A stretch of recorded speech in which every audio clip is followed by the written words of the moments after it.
श्री शिवाय नमस्तुभ्यं। चढ़ाओ एक लोटा जल। कभी कभी अगर ऐसा लगे जीवन में कि दुख बहुत ज़्यादा आ गया है, बहुत तकलीफ आ गई है, तो लाल चंदन को घिसकर उस लाल चंदन का लेपन भगवान शंकर पर कर कर फिर पानी चढ़ाओ। अगर कोई संकट भारी है और निकट रहा, जैसे किसी नारी का गर्भ नहीं ठहर रहा, 15 साल हो गए, 20 साल हो गए, 25 साल, जैसे इसने लिखा एक माता ने कि 18 साल की बेटी हो गई थी पर संतान में पुत्र नहीं, तो उसने भाव से कथा सुनी। ऐसे आपके भीतर अगर 20 साल हो गए, 25 साल हो गए, 30 साल हो गए, संतान का सुख ही नहीं है, लाल चंदन का लेपन बाबा भोलेनाथ पर करना प्रारंभ करो। पीठिका पर लाल चंदन का लेपन करना प्रारंभ करो। लाल चंदन से बाबा का श्रृंगार करना प्रारंभ करो। एक बेलपत्री पर लाल चंदन, दोनों पत्ती नीचे वाली, जो नीचे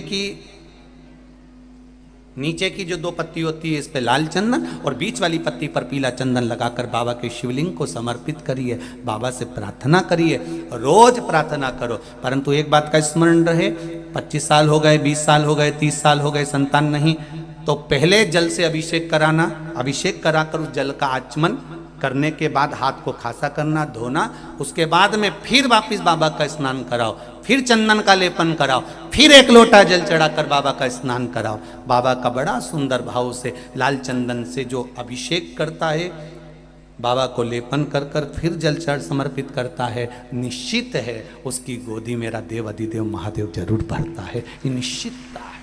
हम तो बेटियों से भी कहते हैं, जिसका विवाह नहीं हो रहा हो, 25 साल, 30 साल, 27 साल, 28 साल, 32 साल, 40 साल हो गए हो, नहीं हो रहा हो बेटा बेटी का विवाह, उसे लाल चंदन का प्रयोग अशोक सुंदरी वाली जगह पर 7 बिंदी लाल चंदन की लगाकर 7 बेलपत्र 7 बिंदी पर रखिए और महाराज अपनी कामना कर कर भगवान से आइए। बाबा देगा, करेगा, 3-4 महीने में विवाह पक्का करेगा। ये लाल चंदन की महत्वता है, शुद्धता।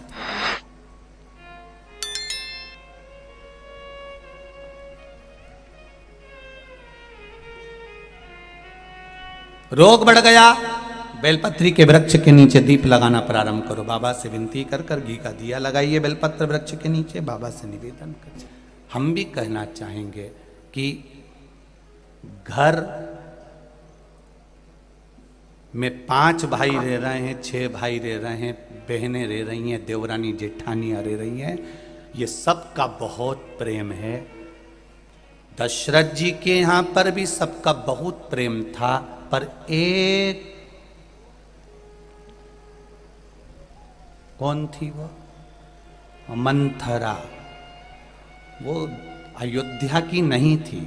अयोध्या की होती तो ऐसा करती ही नहीं, वो तो कहीं दूसरी जगह की थी वो मंथरा। और उसने जो आग लगाई अयोध्या में, तो राम जी को वन वन डोलना पड़ा। धर्म पत्नी के मुख से एक बार भी नहीं निकलता कि तुम अच्छे से रोटी खाओ, ये सब काम बाद में होता रहेगा।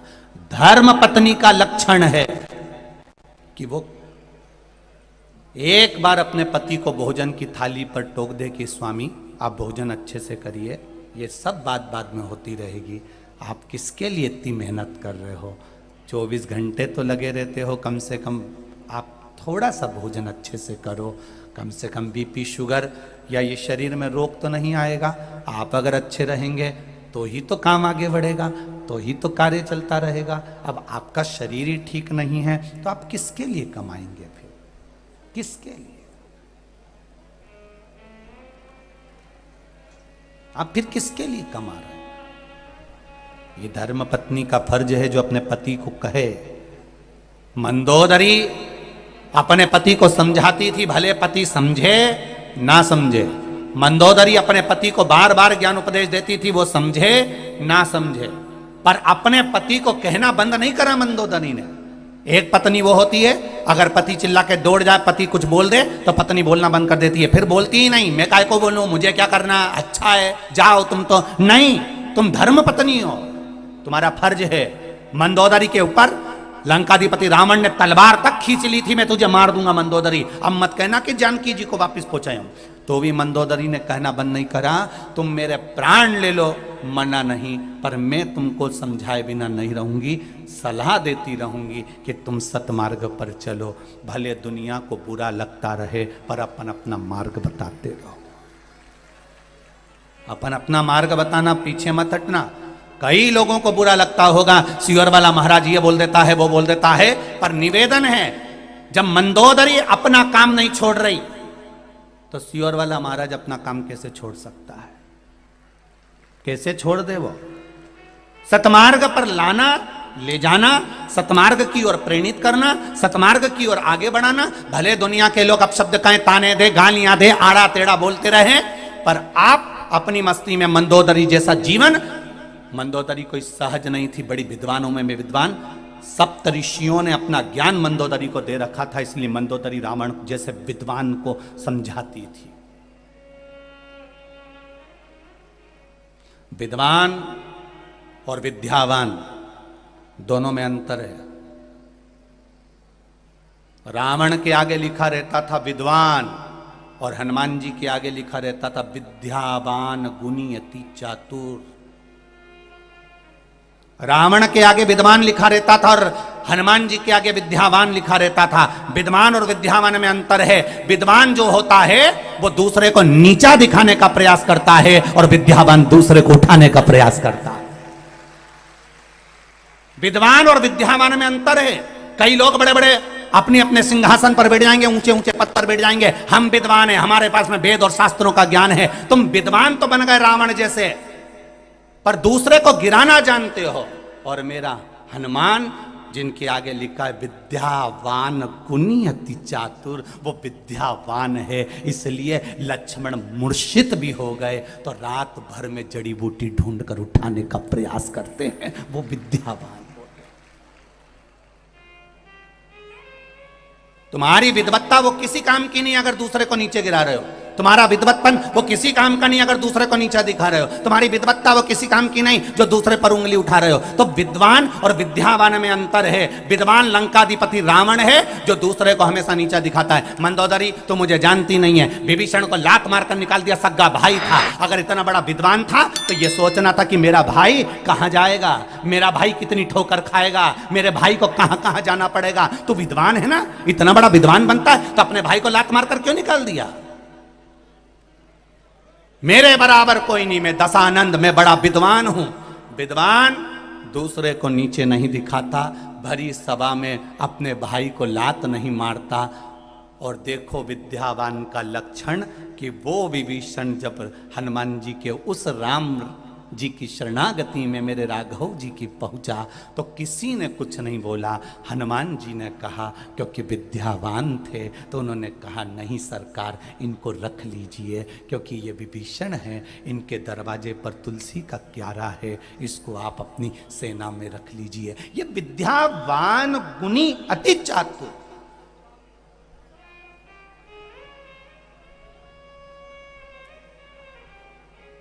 बहुत पढ़ लो, बहुत लिख लो, बहुत बड़े सिंहासन पर बैठ जाओ, बहुत बड़ी सत्ता तुम्हारे पास में आ जाए, तुम्हें बहुत बड़ी कुर्सी मिल जाए, तुम कहीं के अध्यक्ष उपाध्यक्ष, कहीं ये कहीं वो, कहीं तुम ये, तुम्हारे पास में कितने भी पद आ जाएं, पर तुम्हारी विद्वत्ता उसमें होना चाहिए कि तुम विद्वान मत बनना, विद्यावान बनना।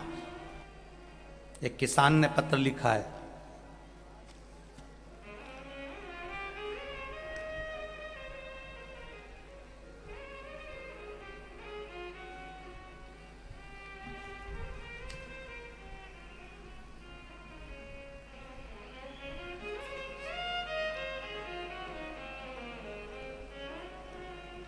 धर्मेंद्र राजेश्वर, चंदवासा गांव, तहसील शामगढ़, जिला मंदसौर से आया हूं। सत्येंद्र नागर मेरा नाम। गुरुजी मैं एक किसान हूं। कहीं बैठे हैं सत्येंद्र जी? जहां कहीं बैठे हो तो हाथ हिलाइएगा। अच्छा आप ही हैं? दोनों हाथ हिला दो। अच्छा दोनों आए हो क्या, पति पत्नी? ठीक है। श्री शिवाय नमस्तुभ्यम, हाथ हिला दीजिए एक बार। श्री शिवाय नमस्तुभ्यम। मैं सत्येंद्र नागर हूँ, एक किसान हूँ, मेरा बचपन से लेकर अभी तक का जीवन किसानी में बीता है गुरुजी। 2 बीघा खेत है मेरे, उसमें गेहूं की फसल बोई थी, उसके ऊपर बिजली के तार जा रहे थे गुरुजी। मैं रोजाना उनकी निगरानी करता था, पर जब आपकी शिव महापुराण की कथा रतलाम में चल रही थी तब मैं घर पर बैठकर कथा सुन रहा था और खेतों में नहीं पहुंच पाया। तभी वो तारों से खेत में आग लग गई गुरुदेव, और आग लगी, किसी ने आकर कहा कि तुम्हारे खेत में आग लग गई है बिजली के तारों से। मैं भागा गुरुदेव, खेतों पर जब मैं गया, पूरे गांव के लोग मेरे साथ दौड़कर जब मेरे खेत पर पहुंचे तो हम क्या देख रहे थे कि हम तो यहां शंकर की कथा सुन रहे थे, वहां पर एक काले रंग का व्यक्ति पूरी आग को बुझा रहा था। एक काले रंग का आदमी पूरी आग को बुझा रहा था, और एक भी गांव वाले ने और एक भी हम लोगों ने एक बाल्टी पानी नहीं डाला, और उस काले रंग के आदमी ने पूरी आग को बुझा दिया। उसके बाद भी गुरुजी बाबा की कृपा देखिए, मेरे 2 बीघे खेत में जो गेहूं हमेशा कम आता था उसमें 25 क्विंटल गेहूं बाबा ने मुझे दिया। शिव की कृपा। बैठिए महोदय, श्री शिवाय नमस्तुभ्यम। बैठिए, ये शिव है। ओ घड़ी, हम उसके भरोसे पर जी, करो काम, कर्म करना, पीछे नहीं हटना। पढ़ाई करो, डॉक्टर बनो, इंजीनियर बनो, तुम्हारी पढ़ाई पूरी करिए और बड़े दिल से करिए, पर साथ में उस पर भरोसा रखिए, उस पर भरोसा। हमने पहले भी कथा में कहा, तुम भगवान का द्वार संभाल लो, तुम भगवान की कथा संभाल लो, तुम भगवान की कथा को संभालो, वो तुम्हारा घर संभालेगा, निश्चित है, संभालेगा। उसने जन्म दिया है हमको।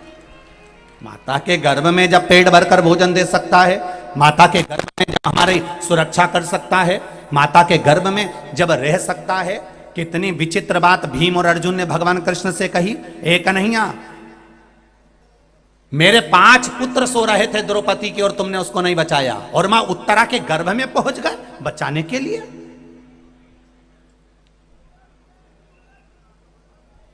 श्रीमद् भागवत में लिखा है कि द्रौपदी के सोते हुए 5 पुत्रों का वध अश्वत्थामा ने कर दिया, और अश्वत्थामा बड़े विद्वान थे, बड़े ज्ञानवान थे, उनके बराबर कोई विद्वान नहीं होगा।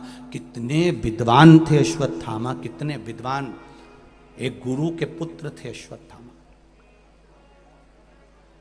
तो किसी ने पूछा, गुरुजी अश्वत्थामा को हो क्या गया था ऐसा ही, इसकी बुद्धि को क्या भाटा पड़ गया था? बताओ, इतना बड़ा गुरु, इतनी बड़ी पद, ब्राह्मण पुत्र अश्वत्थामा, एक गुरु का पुत्र अश्वत्थामा, इसकी बुद्धि को क्या हो गया था जो इसने द्रौपदी के सोते हुए 5 पुत्रों का वध कर दिया? इसकी बुद्धि कहां चली गई थी? कहीं नहीं गई थी। अश्वत्थामा आज अपने टेंट से बाहर, युद्ध के मैदान में अपने पंडाल से बाहर,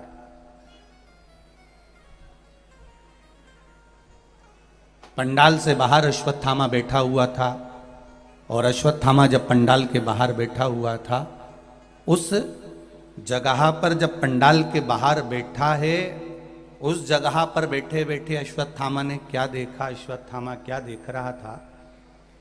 अश्वत्थामा क्या देखता है कि एक उल्लू पेड़ पर आकर बैठ गया। एक उल्लू पेड़ पर आकर बैठा, और उल्लू ने क्या करा? कौवे के जो बच्चे थे वो सो रहे थे, और रात के समय उल्लू आया और वो कौवे के बच्चों को मारना प्रारंभ कर दिया।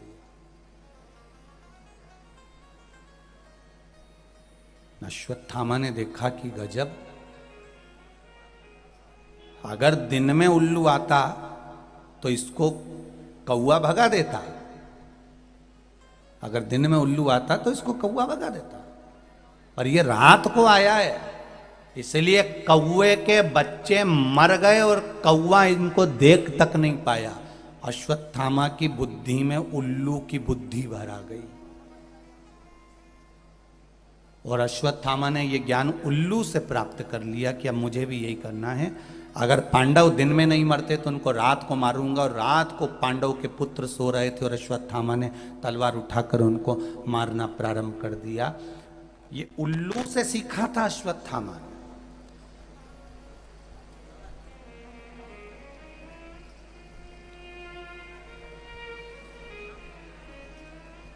एक विद्वान, कितना प्रबल विद्वान अश्वत्थामा, जिसने द्रौपदी के सोते हुए 5 पुत्रों को मार दिया। भीम और अर्जुन कह रहे हैं भगवान कृष्ण से, आपने जब उत्तरा के गर्भ में पड़े हुए बच्चे की रक्षा अंदर घूम घूम कर दी, तो फिर हमारे पुत्रों की रक्षा क्यों नहीं कर पाए? ये क्यों मर गए?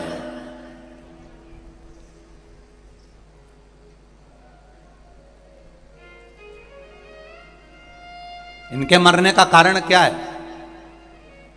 भगवान कृष्ण ने कहा, अर्जुन, भीम, मैं रोज तुमसे पूछता था, रोज प्रतिदिन तुमसे पूछता था, रोज तुमसे कहता था कि तुम मेरे पास आते हो तो अपने मन की बात कहा करो, अपने हृदय की बात कहा करो।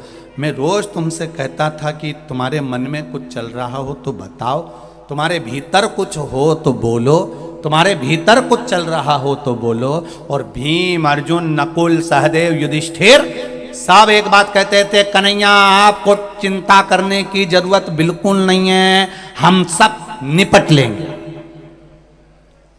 आपने कहा था कि हमें चिंता करने की जरूरत नहीं है, हम सब निपट लेंगे। अब तुमने ये कह दिया रोज प्रतिदिन कि हमें चिंता करने की जरूरत नहीं है, हम सब निपट लेंगे। पर उस उत्तरा ने, जिसके गर्भ में मैं गया था, उस उत्तरा ने ये नहीं कहा कि आपको चिंता करने की जरूरत नहीं है। उत्तरा ने तो मुझे पुकारा, कन्हैया, हे परमात्मा, मेरे गर्भ में सामने से ब्रह्मास्त्र आ रहा है और वो नष्ट करेगा मेरे गर्भ को, तुम रक्षा कर लो। तब मैं उसके गर्भ में पहुंच गया। आप रोज भगवान के मंदिर जाओ, प्रतिदिन भगवान को 1 लोटा जल चढ़ाओ, प्रतिदिन भगवान को 1 बेलपत्र चढ़ाओ, 1 चावल का दाना रोज चढ़ाओ, तो आप भगवान से मिलने जाओ तो अपने दिल की बात जरूर कह कर आओ। अर्जुन, भीम, नकुल, सहदेव, युधिष्ठिर रोज भगवान से मिलते थे, पर उन्होंने नहीं कहा, उन्होंने कहा हम सब देख लेंगे, आप चिंता मत करो, हम सब देख लेंगे। आपको यह कहना था कि आप बैठे हो तो मैं टेंशन क्यों लूं?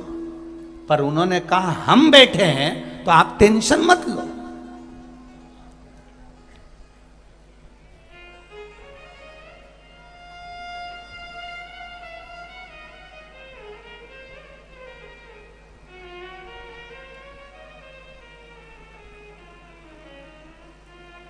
कहीं कहीं का होता है सब, बार बार एक ही बात, मैं बैठा हूं ना, तुम्हें टेंशन लेने की जरूरत नहीं है। मैं बैठा हूं ना, तुम्हें टेंशन लेने की जरूरत नहीं है। मैं बैठा हूं ना, तुम्हें टेंशन लेने की जरूरत नहीं है। और इतनी देर में जनरेटर बंद हो जाए तो, और उससे कहें जनरेटर बंद हो गया तो मैं क्या करूं? कहीं मैं जनरेटर के अंदर घुस जाऊं? तो तू ही तो बोल रहा था मैं बैठा हूं ना, तो टेंशन लेने की जरूरत नहीं है।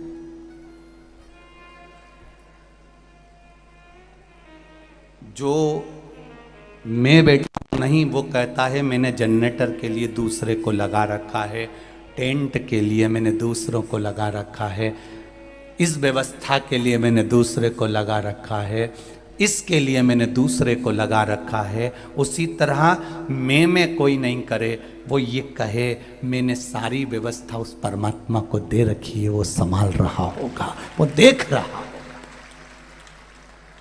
वो संभाल रहा है, वो देख रहा है।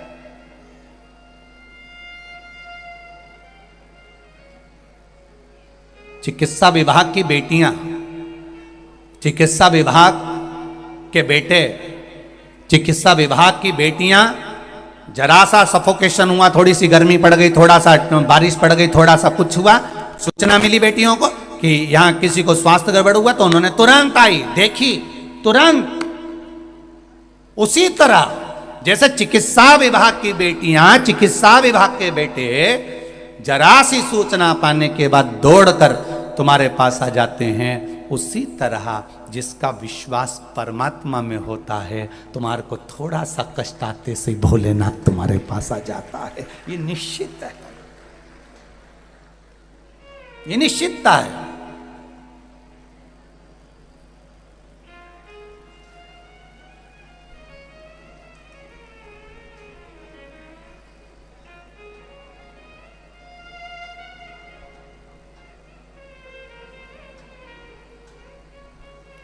और ये हृदय का चित्त, ये भाव, हृदय से जब आप परमात्मा से कहेंगे तो वो सुख आपको मिलेगा। पांडव हमेशा कहते रहे आपको टेंशन लेने की जरूरत नहीं है, हम संभाल लेंगे, तो 5 बेटे गंवा दिए उन्होंने केवल यही बोलने में। और उत्तरा के गर्भ में बच्चा था, उसने ये नहीं कहा कि मैं संभाल लूंगी, उत्तरा ने कहा मेरा बाबा द्वारकानाथ बैठा है और मुझे उम्मीद है कि वो मेरे गर्भ को संभाल लेगा। तो वो गर्भ के अंदर ही प्रवेश कर गया। जो भगवान के भरोसे जीता है, भगवान उसकी रक्षा अंदर से भी कर लेता है, उसके भरोसे पर विश्वास रखकर, भाव रखकर महाराज। और ये विश्वास पूर्ण हो, जितनी पूर्णता के साथ आप विश्वास करेंगे उतनी पूर्णता के साथ परमात्मा मिलेगा। जब जगत के लोग हाथ छोड़ते हैं तब जगदीश हाथ पकड़ता है।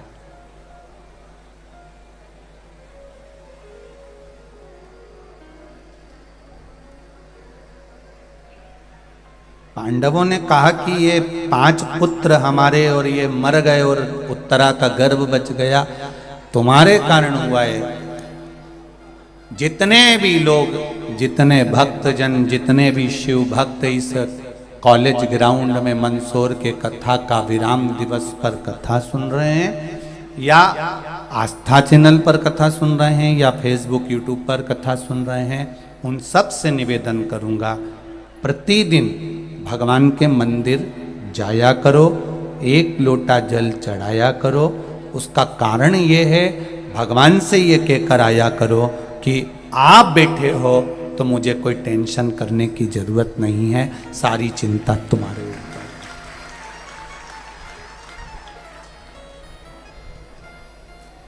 भले तुम दुकान पर बैठकर ये कहते रहो कि मैं चला रहा हूं, घर पे बैठकर बोलते रहो कि मैं संभाल लूंगा, पर मंदिर में जाओ तब भगवान से कहकर आना कि रोज तेरे पास आने का केवल एक कारण है, तुझसे कहना कि तू संभाल रहा, मैं तो केवल निमित्त हूं, मैं तो केवल निमित्त। कथा बाचने वाले प्रदीप मिश्रा नहीं, कथा करवाने वाली कोई समिति नहीं, और कथा सुनने वाले आप नहीं। ये तो शंकर बाच रहे हैं, शंकर करवा रहे हैं और शंकर सुन रहे हैं, ये केवल उसी का है, बाकी का सब तो हमको दिख रहा है निमित्तता, केवल निमित्त है, इसके सिवाय कुछ भी।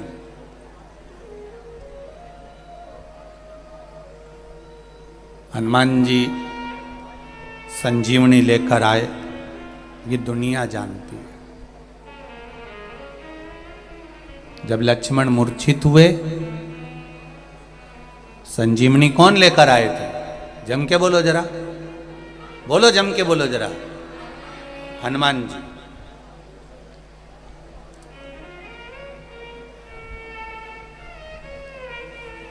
लक्ष्मण मूर्छित हुए और संजीवनी हनुमान जी लेकर आए, ये दुनिया जानती है,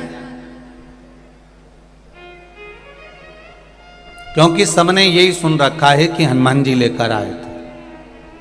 अब आपसे पूछूं कि आप बोल रहे हो कि संजीवनी हनुमान जी लेकर आए थे, तो भरत जी ने बाण छोड़ा था, हनुमान जी के पांव में लगा था, हनुमान जी अयोध्या में नीचे गिरे थे कि नहीं गिरे थे? गिरे थे ना। तो हनुमान जी जब अयोध्या में गिरे थे तो वो पर्वत जो हनुमान जी लेके जा रहे थे वो भी तो अयोध्या में गिरना था, वो गिरा था? अरे बोलो जम के, नहीं गिरा। क्यों नहीं गिरा? क्योंकि हनुमान जी जब संजीवनी लेकर जा रहे थे तो उन्होंने रास्ते में कह दिया था अगर मैं समय पर नहीं पहुंचा तो लक्ष्मण मर जाएगा, इसलिए हे सूर्य नारायण भगवान कृपा करना, मुझे पहले पहुंच जाने देना, अगर मैं पहुंच गया तो लक्ष्मण बच जाएगा। सूर्य नारायण भगवान ने सोचा हनुमान तू मेरा चेला है, मैंने तुझे गुरु मंत्र दिया है और तू अपने गुरु को बता रहा है कि तू लक्ष्मण को बचाएगा? तू अभी देख 2 मिनट में लीला कि तू लक्ष्मण को कैसे बचा सकता है। और भरत जी ने बाण छोड़ा, हनुमान जी को लगा, हनुमान जी नीचे गिरे, पर्वत ऊपर टंगा रिया हवा में। तब लक्ष्मण जी की मूर्छा, हनुमान जी की जब मूर्छा छूटी, मूर्छा छूटते से ही हनुमान जी ने जो पर्वत देखा तो ऊपर टंगा था, ऊपर टंगे हुए पर्वत को देखकर हनुमान जी की आंख में आंसू भर गए कि मैंने सूर्य नारायण भगवान से कहा था कि मैं समय पर पहुंच जाऊंगा तो लक्ष्मण को बचा लूंगा, पर मुझे क्या मालूम था, मैं तो निमित्त था। पर्वत उठाने वाला भी राम है और जिलाने वाला भी राम है, मैं तो निमित्त था। ये पर्वत मैंने उठाया ही नहीं है, पर्वत तो राम जी ने उठाया। और इसके मन में थोड़ा सा रह गया, हनुमान जी के मन में थोड़ा सा भाव और रह गया, तो इतने में हनुमान जी ने भरत जी से कहा मुझे माता उर्मिला जी से मिलना है, एक बार क्या आप मुझे उर्मिला माता से मिलवा दोगे? भरत जी ने कहा तुम उर्मिला जी को पहचानते हो? हाँ, लक्ष्मण जी की धर्म पत्नी। तो उनसे क्यों मिलना चाहते हो? बस मुझे मिलना है, आप मुझे मिलवा दो। रात्रि के समय पर माता उर्मिला जी को बुलाया गया।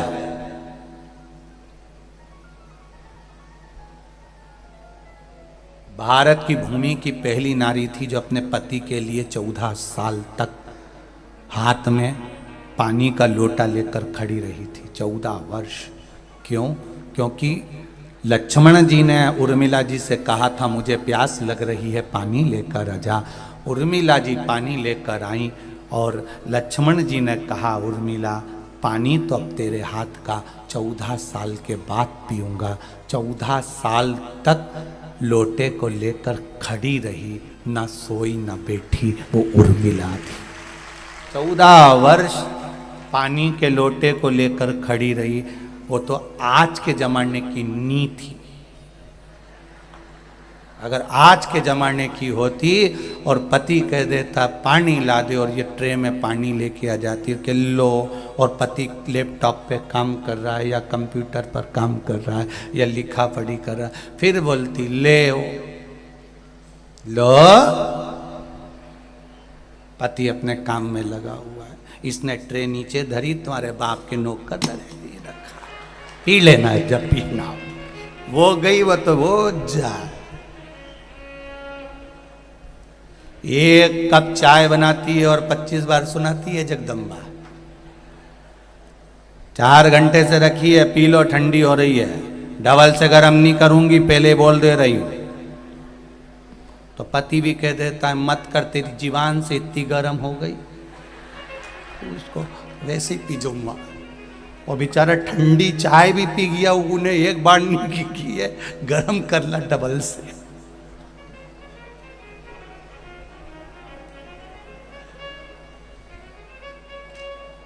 कई लोग फेसबुक पे अपनी अपनी बातें आड़ी टेढ़ी डाल देते हैं, बहुत डालते रहते हैं। अब लोग हमसे कहे महाराज वो उन्होंने ऐसा लिख दिया, उन्होंने ऐसा लिख दिया, हम उनसे कहते हैं उनकी उनके घर में नहीं सुने तो दुनिया क्या खाक सुनेगी?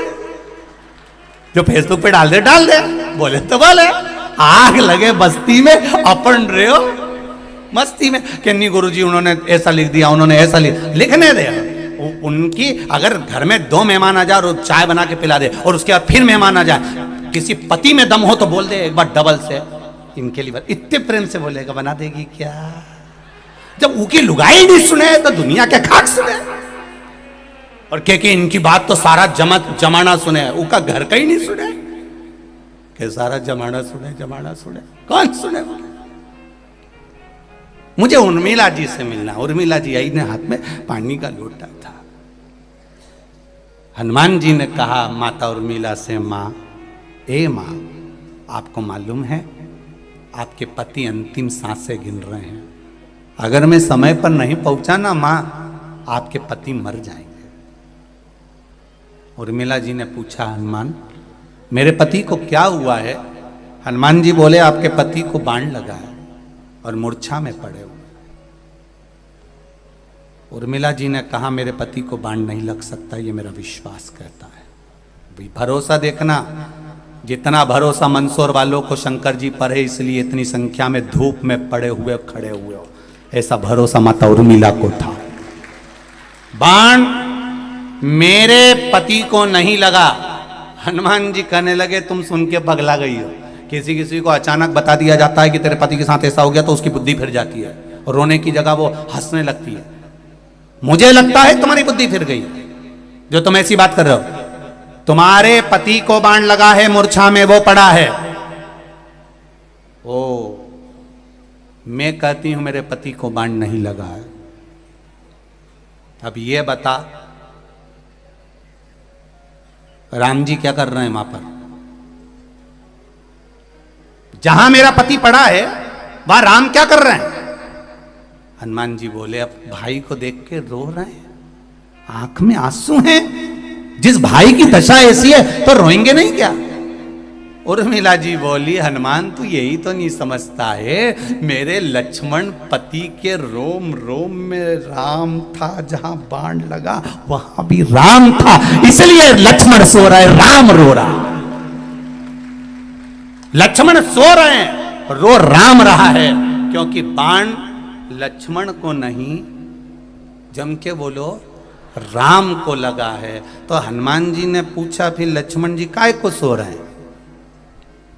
उर्मिला जी बोली, जब यहां से गए थे तो उन्होंने संकल्प लिया था 14 वर्ष तक नारी और निंद्रा का त्याग करता हूं। मेरे राम जी ने सोचा, एक व्यक्ति अनंत चौदस के दिन, अनंत चतुर्दशी के दिन झांकी देखने में रात भर जगता है, तो दूसरे दिन दुकान भी सही से नहीं खोलता है। दूसरे दिन एक रात शादी में जग लेता है, अनंत चतुर्दशी पे जग लेता है, एक रात जगता है, तो दूसरे दिन दुकान पर मन नहीं लगता, दुकान सही से नहीं करता। भगवान ने सोचा, युद्ध के मैदान में युद्ध लड़ाने से पहले लक्ष्मण को थोड़ी देर सुला देता हूं, अगर सो गया कि नींद पूरी हो गई, फिर तो युद्ध ऐसा लड़ेगा कि सारी दुनिया देखेगी। इसलिए राम जी ने थोड़ी देर सुला दिया। राम जाग रहे हैं, लक्ष्मण सो रहा। बाण जहां रोम रोम में राम है, बाण भी वहीं लगा है। ये तो दुनिया को दिखा कि संजीवनी हनुमान जी ले गए, पर हनुमान जी नहीं ले गए, वो तो राम जी लेके जा रहे थे, हनुमान तो निमित्त थे। बाण भी लक्ष्मण को नहीं लगा था, राम को लगा था, इसलिए राम जी रो रहे थे। कांटा तुम्हारे पांव में चुभेगा तो दर्द तुम्हें होगा। अगर भगवान शंकर के भक्त, भगवान राम के भक्त, चाहे तुलसीदास हो, कबीरदास हो, रविदास हो, संत तुकाराम, नामदेव, मीरा, करमान, जितने भारत की भूमि के संत हुए, रामकृष्ण परमहंस हुए, जितने भारत की भूमि के संत हुए, अगर आप भगवान के भक्त हो, आपका विश्वास अगर दृढ़ है, परमात्मा के चरणों में तुम्हारा भाव दृढ़ है, तो तुम पर दुख आया तो तुम नहीं रोगे, तुमसे ज्यादा मेरे महादेव को रोना आएगा कि मेरा भक्त रो। एक भक्त को ऊपर उंगली उठाना, एक भक्त को अपशब्द कहना, एक भक्त के लिए आड़ा टेढ़ा कहना कोई सरल नहीं है। कहने वाला कह देता है, अपशब्द कहने वाला कह देता है, उंगली उठाने वाला उंगली उठा देता है, पर बाद में भक्त को फर्क नहीं पड़ता। नामदेव तुकाराम को कोई फर्क नहीं पड़ा, फर्क पड़ा उनके भगवान को कि मेरा भक्त और उसके लिए ऐसा कहा, तो भगवान ने तुरंत लीला रचना प्रारंभ कर दी। वो लीला डाली है। जगत के लोग जब हाथ छोड़ते हैं, जगत के लोग जब साथ छोड़ते हैं, जगत के लोग जब ताना देते हैं, जगत के लोग जब गालियां देते हैं, और जगत के लोग जब साथ छोड़ देते हैं, तभी जगत छोड़ता है, तब जगदीश पकड़ता है। जब तक जगत नहीं छोड़ेगा तब तक जगदीश नहीं पकड़ेगा, निश्चित है। ये गाली देने वाले दे, अपशब्द कहने वाले के, ये कहेंगे तभी तो हमारा महादेव हमारी सुनेगा। लोग तुमसे कहेंगे बताओ कितनी ढोंगी है, है। बताओ, बसियोर वाला महाराज के कहने पे शंकर जी के मंदिर जाने लगी, एक चावल का दाना चढ़ाने लगी, ने बेलपत्री चढ़ाने लगी, ने आड़ा, और लोग बोलने वाला बोलता रहेगा, और तुम तो सिर पे पल्लू लई और पिन वाली साड़ी बढ़िया जोरदार जे जा, और जो जितना बोले नहीं उनके सामने से उठता जाओ, और पानी का लोटा दिखा दिखा के जा, देख ले रे बेरू, देख उठता जा और भगवान के द्वार जाओ, परंतु ये नहीं कि वो कहता रे आग लगे बस्ती में अपन रहे हो, मस्त मस्त की जिंदगी जी। आया समय, विदल और उत्पल ये दो असुर थे, बड़े असुर, साधारण नहीं है ये भी। इन्होंने भी माता पार्वती के सौंदर्य को देखकर उनको पाने का प्रयास किया, उनको लेने का प्रयास करा, उनको प्राप्त करने का प्रयास किया।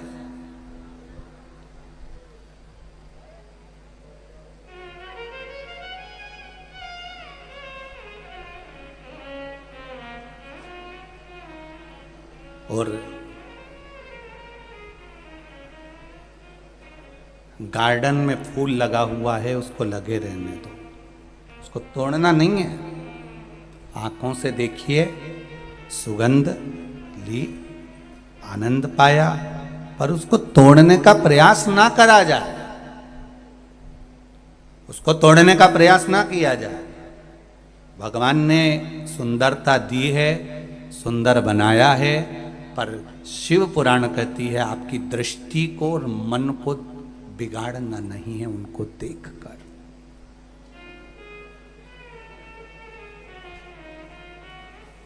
बिगाड़ना नहीं।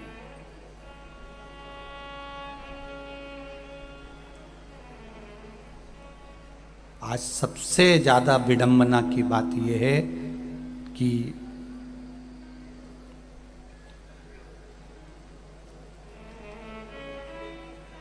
हम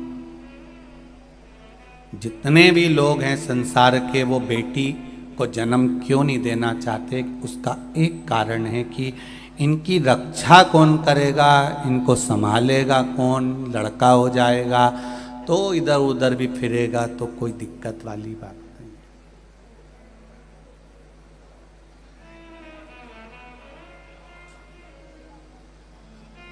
बहुत ध्यान देना, बेटे को निगाहों में रखिए और बेटी को दिल में रखिए। बेटा क्या गलत कर रहा है, अच्छा कर रहा है, आपकी निगाह में होना चाहिए, और बेटी आपके दिल के पास, हृदय के पास होना चाहिए। इसको हर जगह पर ले जाना नहीं, हर जगह पर अकेली भेजना नहीं, हर जगह पर भेजा ना जाए। उनकी मर्यादा के संबोधन इतने प्रबल होना चाहिए, इतने अच्छे। यहाँ पर ये सेवा भारती के अंतर्गत यहाँ पर बेटियाँ रिक्शा चला रही हैं, ऑटो चला रही हैं, बेटियाँ ऑटो चला रही हैं, और निशुल्क जो बूढ़े लोग आ रहे हैं, जो बुजुर्ग लोग आ रहे हैं, उनको लाकर यहाँ तक छोड़ रही हैं, ले जा रही हैं, फिर छोड़ रही हैं, फिर ले जा रही हैं। उन बेटियों की मर्यादा इतनी अच्छी है कि वो जिसको भी जवाब दे रही हैं इतनी स्माइलता से, उतनी प्रसन्नता से जवाब देती हैं कि किसी को क्रोध भी आ रहा हो तो उसको नम्रता का भाव प्रकट हो जाता है। ये बेटियों का आनंद है, ये बेटियों की प्रधानता है।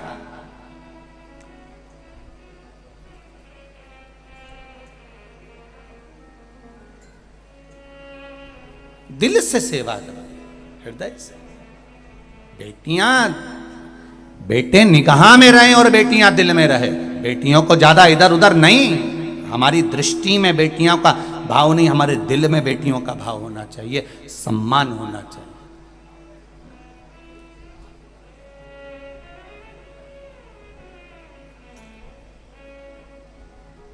नवरात्रि चल रहे हैं, इसके बाद में दशहरा आता है, नवरात्रि के बाद लोग रावण को जलाते हैं। तो कभी तुमने विचार करा कि 9 देवी के बाद ही रावण क्यों मरा? कभी विचार करना था कि रावण को पहले जला देते हैं, देवी जी बाद में बिठाएंगे। और ये नवरात्रि के बाद रावण का संहार हुआ है, नवरात्रि के बाद रावण मरा है। उसका कारण आज भी वही है कि बेटियों पर गलत दृष्टि देने वाले, अगर घर में बेटियां जन्म ली हैं, बहन बेटियां तुम्हारे घर में रह रही हैं, तो उन बेटियों पर गलत दृष्टि देने वाले का अंत कैसा होता है, ये रावण का चरित्र बता देता है कि उसका अंत ऐसा होता है।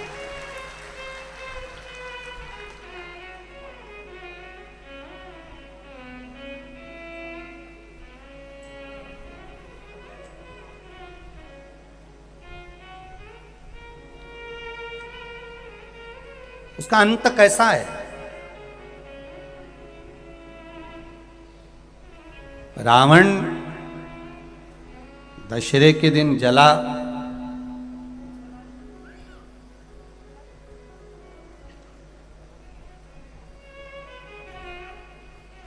दशहरे के दिन जल रहा है, पर एक विचार अपने मन में लेकर आना कि रावण से बड़ी गलती तो कौरवों ने करी थी। रावण तो सीता जी को हर कर लेकर आया और अशोक वाटिका में ले जाकर रख दिया था, पर कौरवों ने इतनी बड़ी गलती करी कि भरी सभा में चीर पकड़कर खींचा जा रहा है और उसको नग्न करा जा रहा है, उसके वस्त्र को खींचा जा रहा है।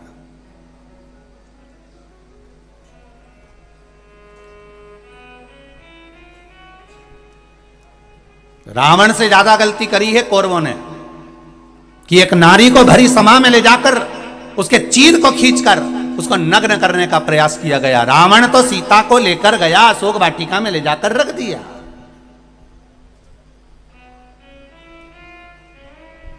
पर कौरव ने तो भरी सभा में केश पकड़कर खींच कर लेकर आए और उसके चीर को खींचा गया, उसके चीर को खींचा गया। तब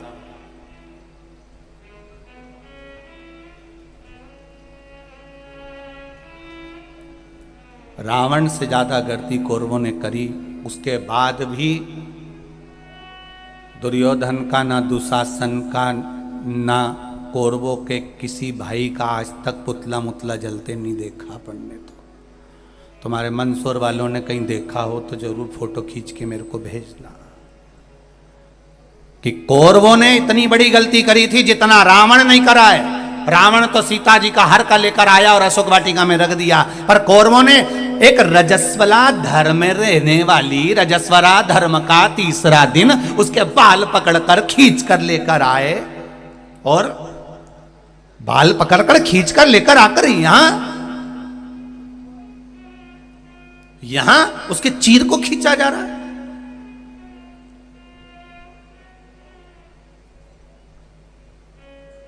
विचार करिएगा कभी एकांत में बैठ के कि क्यों रही है एक कौरवों का पुतला क्यों नहीं जला रहे। इन्हें तो गलती तो करी थी और ज्यादा करी, रावण से ज्यादा गलती करी, फिर रावण का ही पुतला अकेला का क्यों जला।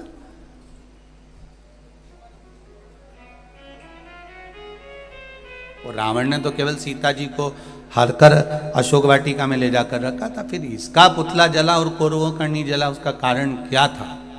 क्या कारण था ऐसा कौन सा कारण पड़ गया था कि रावण का पुतला जलाया गया और कौरवों का नहीं जलाया गया?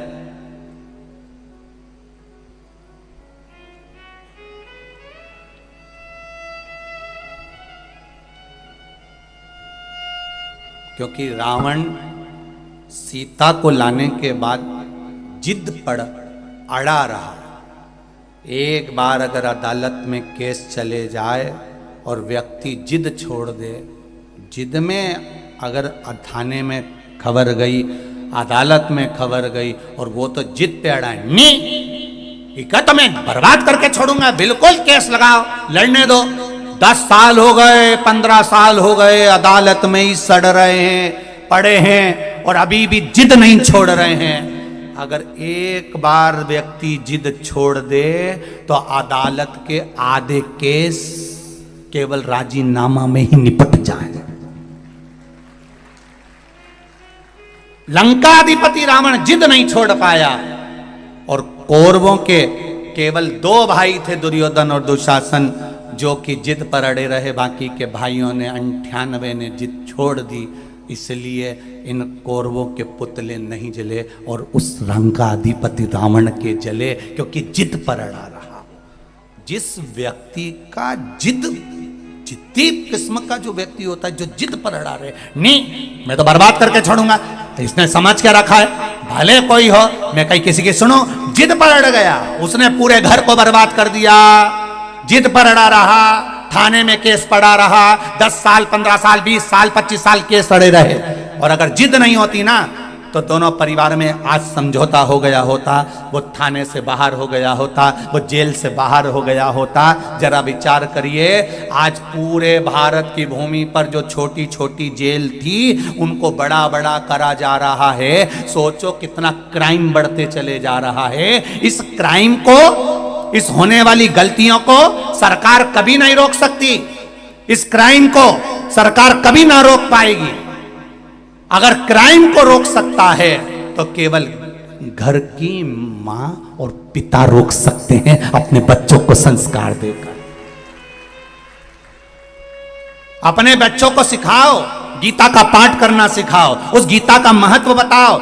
और बेटे से कहो, बेटा अभी छोटे हो तो गीता पढ़ना सीख जाओ, इस गीता के महत्व को जान जाओ, इस गीता के शब्द को जान जाओ। जो बाल्य अवस्था में गीता के महत्व को जान जाता है, वो अदालत में खड़े होकर गीता पर हाथ रखकर कसम नहीं खाता है। उसको कसम खाने की जरूरत नहीं पड़ती, जो गीता के महत्व को जान गया, जो गीता के शब्द को पहचान गया, जो गीता के संबोधन को जान गया। अपने बच्चों को गीता का महत्व समझाइए, अपने बच्चों को रामायण का महत्व समझाइए, अपने बच्चों को श्रीमद् भागवत का, शिव महापुराण का महत्व समझाइए। जब इस सनातन धर्म के बच्चे एक एक शब्द को समझेंगे, तो उन बच्चों को अदालत में खड़े होकर गीता पर कसम खाने की जरूरत नहीं पड़ेगी। गीता पर हाथ रखकर कसम वही खाता है जो बचपन में गीता नहीं पढ़ पाता है। जिसने गीता पढ़ी होती है उसको कसम खाने की जरूरत नहीं पड़ती है। क्राइम को सरकार नहीं रोक सकती, क्राइम को सरकार कभी नहीं रोकेगी। अगर क्राइम रुकेगा तो आपके संस्कारों से रुकेगा, आपके ज्ञान से रुकेगा, शिव महापुराण से रुकेगा। आज पहले घरों में इतना विवाद होता था, 24 घंटे लड़ाई होती थी। आज दोपहर में 2 बजे से 5 बजे तक लोग टीवी खोलकर बैठ जाते हैं। भले कुछ नहीं घर में जाए, भले अंदर उतरे ना उतरे, पर 2 से 5 बजे तक टीवी चलती है, उतनी देर तो मन शांत रहता है। आप 3 घंटा कथा में आकर बैठते हो, उतनी देर तो मन शांत रहता है। लोग कहते हैं महाराज जी, लोग तो बिल्कुल उल्टे घड़े की तरह हैं, तुम नल की तरह हो, पानी बहाते रहते हो, उनके अंदर कुछ जाता तो है ही नहीं। लोग कहते हैं इतने लोग कथा सुनने आए हैं, क्या सबके अंदर कथा चली जाएगी? हमने कहा बिल्कुल नहीं जाएगी। तो फिर इनके आने से फायदा कौन सा है? हमने कहा नल के नीचे चाहे सीधा घड़ा लगाओ चाहे उल्टा घड़ा लगाओ, सीधा लगा होगा तो पानी भरा जाएगा, उल्टा लगा होगा तो कम से कम ठंडा तो बना रहेगा।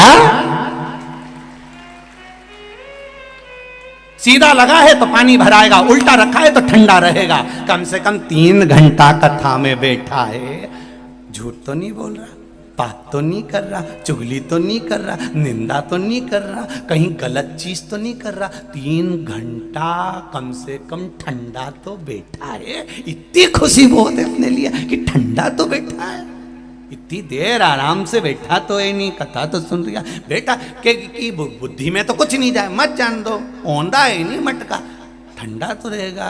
3 घंटे बाद जब जाएगा, जब देखा जाएगा। अभी नल के नीचे है, जब तक तो ठंडा है ना, जिसके भराना है वो भरा जाएगा, जिसके नहीं भरा है तो कोई जरूरी है इतना सारा आया है तो सबके अंदर कथा भरा जाएगी? जो सीधा घड़ा वो में तो भरा जाएगी, उन्हें कहीं कहीं की तो कथा में बैठ के भी नहीं भरा।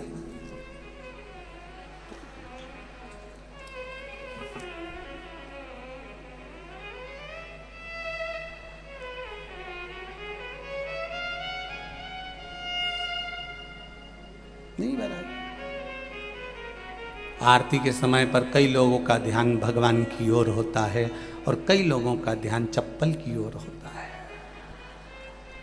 ये तो ध्यान लगाने वाली बात है। पहले हम भी आरती गाते थे, जय जगदीश हरे, पर तो हमने छोड़ दिया क्योंकि लोग आरती के समय पर ध्यान गलत कर लेते हैं। अपन बोले मात पिता तुम मेरे, इनका ध्यान पीछे चले जाता, मात पिता तुम,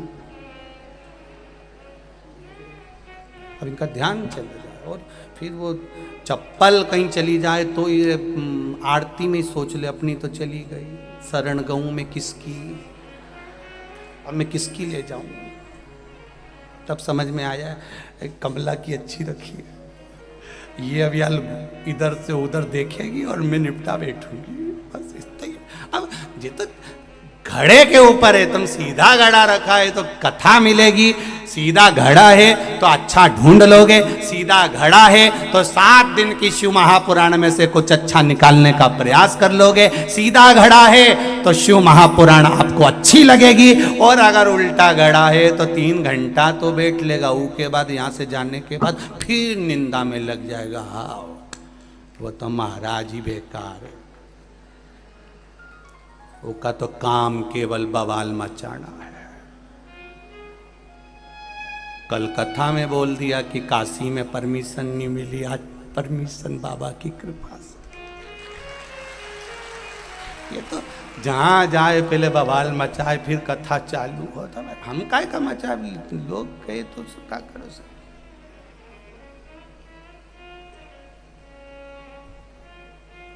कथा यहाँ हुई, दिल्ली खबर गई, वहाँ से वहाँ गई, बाबा की कृपा थी, बाबा ने कह दी 10 तारीख से शिव महापुराण की कथा काशी में होगी, 1 बजे से 4 बजे तक गंगा के घाट।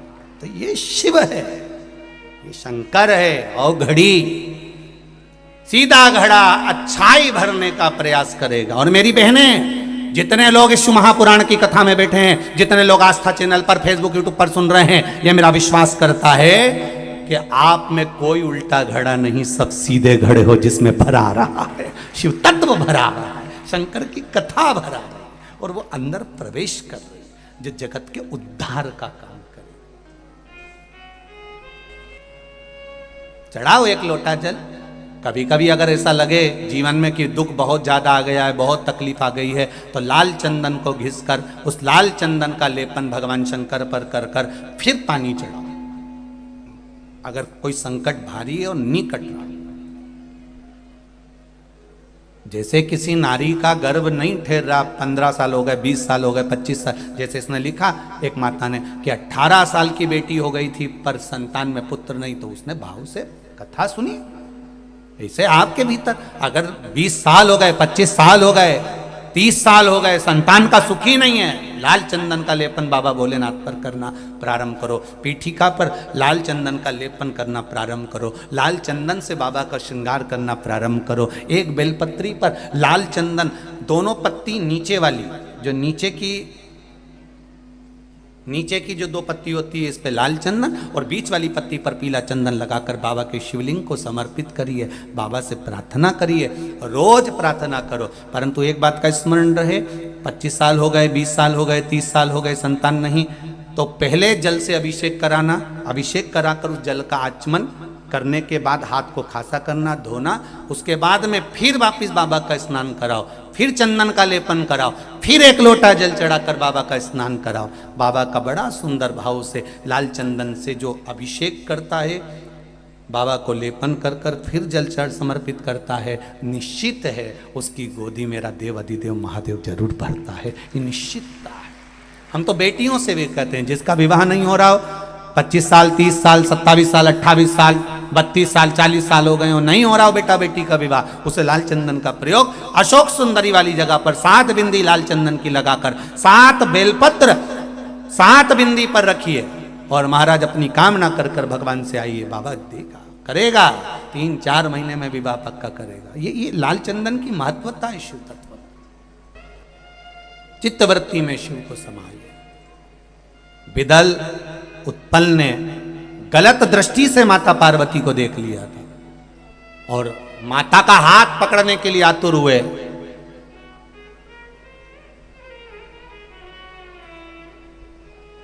क्रोध आ गया मां को। मां ने कुंदुक पड़ा था, उस कुंदुक का प्रहार कर दिया। शिव जी के चरणों में जाकर वो कुंदुक गिरा। विदल उत्पल तो मर गए, पर कुंदुक शंकर भगवान के चरणों में गिरा तो शिव जी का नाम कुंदकेश्वर महादेव पड़ गए। औषधि के लिए कोई बीमारी हो, कोई रोग हो, और उस बीमारी रोग में कल एक माता आई थी, जहाँ ठहरे हैं सेवा भारती के बच्चे मिला रहे थे उनसे, तो वो कह रही थी, कोई थे नगर पालिका में वो सर्विस करते हैं। तो उनकी धर्म पत्नी को कहीं कैंसर का रोग होगा, तो उन्होंने कहा गुरुदेव बाबा की कृपा ऐसी रही गुरुजी कि हम शिव के भरोसे पर जल पीना चालू कर, और बाबा ने हमारी रक्षा कर। आप ही हैं? हाँ जी। दोनों हाथ हिला दो एक बार। श्री शिवाय नमस्तुभ्यम।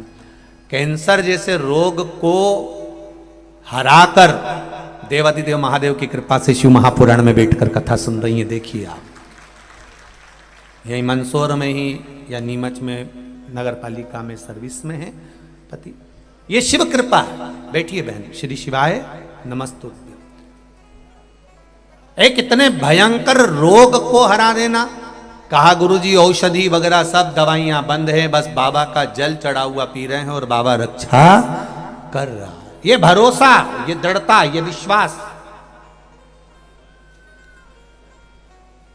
कई लोग के मन में आता होगा कहीं गुरुजी ये सब लोगों को कहीं पगला तो नहीं, परंतु एक बात बताओ रे कि आज का जमाना में किसी को बेवकूफ बनाना बड़ा कठिन काम दादा, तो कौन बनाएगा?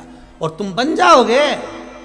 इतने विद्वान पढ़े लिखे सबकी बुद्धि काम करती है कि एक बार शिव महापुराण में महाराज ने बोला है तो पढ़ो शिव पुराण में कि कहां लिखा हुआ है, पढ़ो, स्मरण करो, स्कंद पुराण पढ़ो, पद्म पुराण पढ़ो, अग्नि पुराण पढ़ो, नर्मदा पुराण पढ़ो, और एक एक चीज निकालो कि महाराज ने बोला वो गलत तो नहीं बोला। चिंतन करिए, रात्रि को जाकर स्मरण करिए।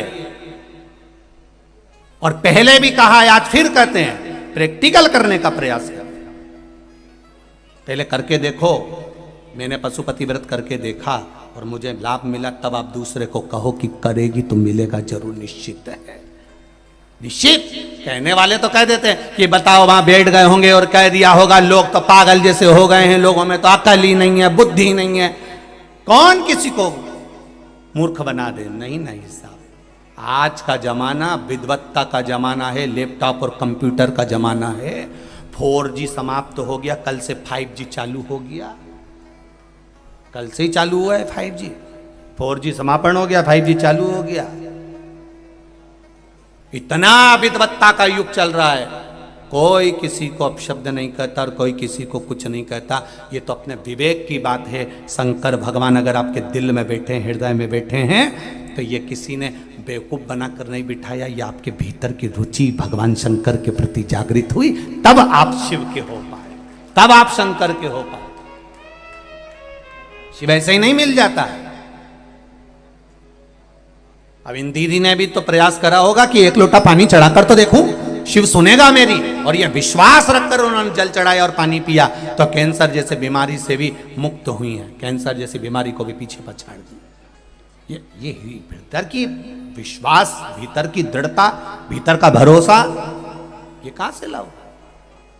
और मेरी माताओं से, मेरी बहनों से, मेरे भाइयों से और मेरे जितने बंधु यहाँ बैठे हैं, बेटा बेटियां, सबसे निवेदन करूंगा, आप प्रतिदिन बिना शर्म के, बिना संकोच के एक लोटा जल चढ़ाने शिव मंदिर जरूर जाओ।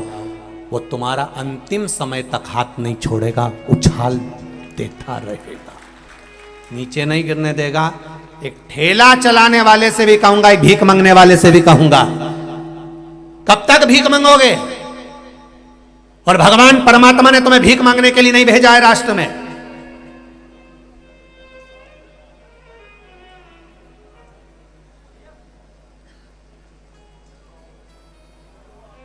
भीख मांगने के लिए भगवान किसी को नहीं बुलाया अपनी भूमि पर। कब तक भिक्षा मांगोगे? नहीं, परमात्मा की शरण में जाइए।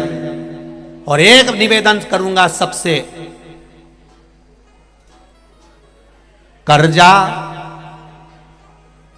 किसी से मत लो, क्योंकि जिंदगी भर कर्जा का नाम है कर कर के जा, और उसी का नाम है कर्जा। जिंदगी भर चुका चुका के मर जाते हो, बच्चों को चुकाना पड़ता है। एक बार अगर कर्जा लेने की जरूरत पड़े तो मेरे महादेव के चरणों में जाकर 7 दिन लगातार घी का दिया लगाकर बेलपत्र समर्पित कर कर जल चढ़ाना। रोज एक बेलपत्री उठाकर घर में लेकर आना और उससे कहना कि तू कृपा करना कि मुझे कहीं कर्जा लेने की जरूरत नहीं पड़े और मेरा काम निकल जाए पूरा। एक पत्र आया है, एक पत्र में एक भाई दुकान के लिए कर्जा ले रहा है। देखिए उस पत्र में कितने सुंदर बात उसने कही।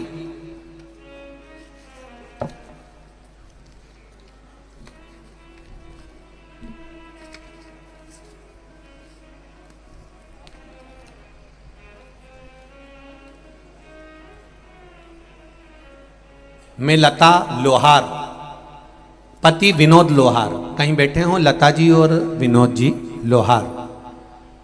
मैं लता लोहार, पति विनोद लोहार, 10 स्नेह नगर संजीत रोड मंदसौर से हूं मैं। कहीं बैठी हों तो हाथ हिलाइएगा। कहीं बैठी हैं तो हाथ हिलाइएगा, जहां भी बैठी हो। लता लोहार, पति विनोद लोहार। गुरुदेव, मेरे पति की 15 वर्षों से अनुकंपा नियुक्ति थी। अनुकंपा नियुक्ति की कोशिश करते रहे थे लेकिन कोई सफलता नहीं मिली। 2019 में भी बहुत प्रयास करा, लेटर आया लेकिन कोरोना महामारी के कारण कोई जवाब नहीं आया। 3 वर्ष निकल गए। फिर मैंने आपके द्वारा बताए गए पशुपति व्रत को किया तथा रतलाम की कथा श्रवण की। कथा के पंडाल में आपने कहा था बैठकर कथा सुनने का जो लाभ है उसका फल मिलता जरूर है। मैंने कथा श्रवण करने रतलाम गई, वहां कथा सुनकर आई। मेरे पति द्वारा फिर एक बार मन में आया कि अब नौकरी नहीं लग रही तो दुकान लगाने का प्रयास करा जाए। दुकान लगाने के लिए कहा, पर पति ने कहा मैं कल दुकान की एग्रीमेंट करवाने जा रहा हूं, पर दुकान की पगड़ी ज्यादा है, 2.5 लाख रुपए की पगड़ी देना पड़ेगी, इतना पैसा कहां से आएगा। दुकान लगाने का मन में भाव आया। मैंने पशुपति व्रत प्रारंभ कर दिए और बाबा से कहा बाबा कर्जा ना करना पड़े ऐसी कृपा करना। और पति से कहा तुम रुको, मेरे 5 व्रत पूर्ण होने दो, मुझे विश्वास है कि मेरा बाबा कर्जा नहीं करने देगा। उसके बाद आप दुकान खोल लेना, एग्रीमेंट करा लेना। सारी बात कर कर एग्रीमेंट वाले से बात कर ली, दुकान की चर्चा हो गई। और बाबा की कृपा देखिए गुरुदेव, केवल पशुपति व्रत करे, 8 दिन ही पूरे हुए, प्रार्थना करती रही और बाबा की कृपा से पति के पास विभाग द्वारा पत्र आया कि आपकी ड्यूटी विभाग में, डॉक्यूमेंट विभाग में जमा कर दिए गए हैं तथा मेरे पति के सारे डॉक्यूमेंट जमा हो गए और मात्र 3 महीने के अंदर 15 वर्ष से जिस नौकरी के पीछे लगे थे बाबा ने वो नौकरी सरकारी मेरे पति को दे दी और कर्जा नहीं करने दिया। ये शिव है, ये शंकर है। जहां पर बैठे हों लता लोहार श्रीमती और पति विनोद लोहार, 10 स्नेह नगर संजीत रोड मंदसौर मध्य प्रदेश से हैं। ये शिव तत्व है, ये शंकर, ये औघड़ी।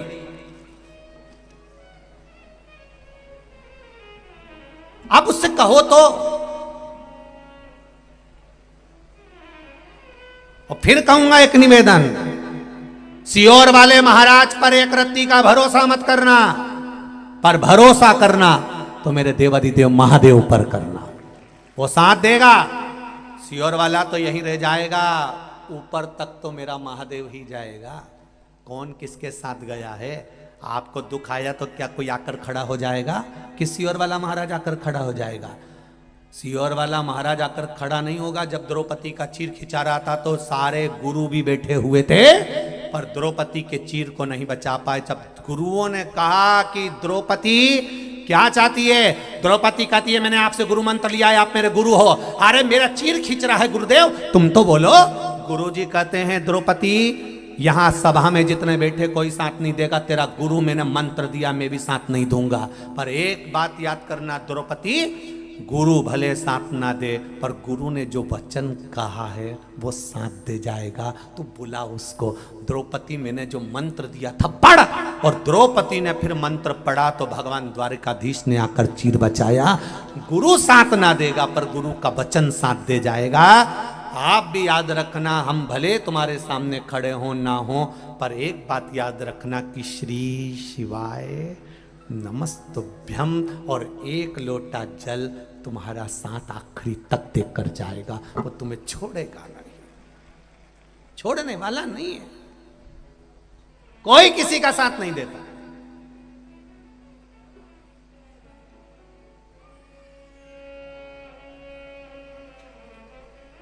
हम गुरुओं को प्रणाम क्यों करते हैं? हम गुरुजन को नमन क्यों करते हैं? हम संत साधु सन्यासी ब्राह्मण तत्व को नमन क्यों करते हैं? उसको नमन करने का एक कारण होता है कि जो संत, जो साधु, जो गुरु जिस भगवान की भक्ति में लगे रहते हैं, उस भगवान का तत्व उनकी भक्ति के अनुसार उनके हृदय में आकर विराजमान हो जाता है। इसलिए हम गुरु को प्रणाम करते, गुरु जी को नमन करते, गुरु जी का दर्शन करते हैं कि वो तत्व थोड़ा सा हमको मिल जाए।